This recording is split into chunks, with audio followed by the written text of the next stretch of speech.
Gigi Berardi reading FoodWISE and commenting on some newspaper articles from today, one from the Seattle Times, one from the LA Times, and another from a Vermont publication.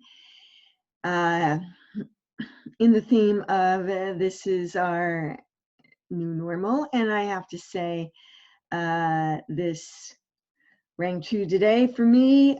Yet again, my summer programs in Switzerland and Italy have been canceled, and I'm ready to put them online.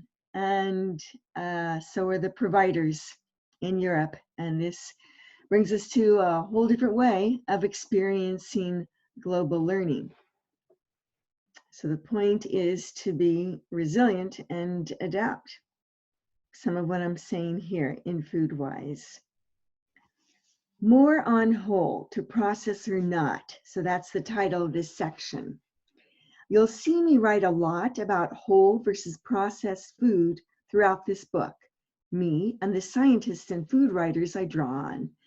Thinking critically about processed foods is something we need to do as active participants in the agricultural web. We need to carefully consider the connection between the food our bodies need and the food the planet is actually prepared to provide. Let's start with the food itself. A trip to any grocery or into many of our kitchens will reveal a lot of food that obviously didn't just come in from the garden. These foods have been processed, a trend that's taking over more and more of American dining. Whole foods, by contrast, are foods that, when we eat them, are still close to their original state. They have not been processed in ways that change their natural or innate qualities. Flour has not been bleached. Spices have not been irradiated. Nothing has been taken away and nothing has been added, especially human-made chemicals such as preservatives, growth hormones, or antibiotics. In the modern agricultural web, both manufacturers and consumers alter foods from their whole state to save time or money or for convenience. Canned soup, frozen fruit and vegetables, and sometimes for safety. Cooking spinach before it goes bad with slime. A few unpleasant experiences have made me more conscientious. It's hard to argue with safety concerns. The other reasons, though, merit some scrutiny. Take a moment and look at the label on a shaker canister of Parmesan cheese. Has cellulose, wood pulp, been added as an anti-clumping agent? Should we care? We're paying for a non-food additive in exchange for an extra few seconds of our time while making dinner. We can trade out those few seconds for a more whole option. Dust some additive-free shredded cheese with whole wheat flour or cornmeal, and the cheese will loosen up just fine. We lose a bit of time, but gain a more wholesome, wiser meal, especially when we're not distracted by our cat that just walked in the door. Whatever our place in the agricultural web, questions about doing the right thing abound. Do I buy the fresh local produce even though it may not be certified organic? Or go to the chain grocery store and pick up the prepackaged organic salad greens from several states away? Or take the cheapest option and skip organic and local altogether? Time is the crux of many FoodWISE debates and practices, whether it be our shopping time, prep and cooking time, time spent in the garden, or in washing the freshly harvested carrots, especially the time to wash the dirt off the freshly harvested carrots. Less visible is how time shapes the choices of commercial growers.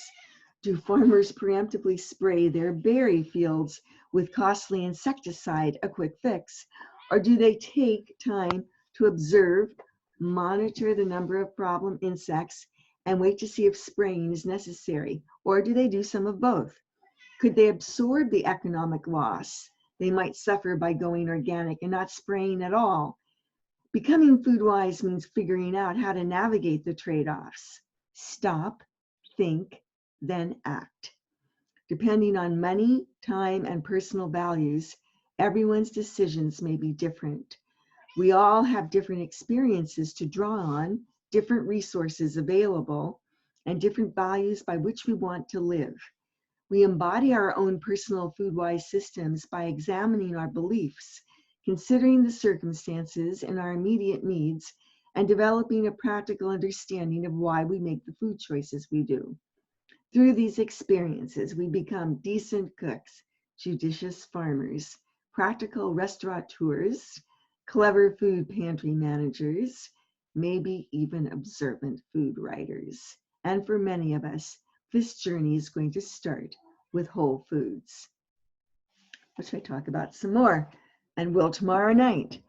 But the links to these different articles I've included, and they talk about drastically declining hog prices and escalating egg prices and what's going on with dairy.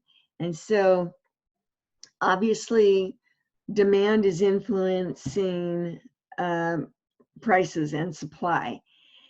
And so I talk about vote with your dollars, although I tend not to use that expression very much, or with your food bank's dollars or food pantry, although those are highly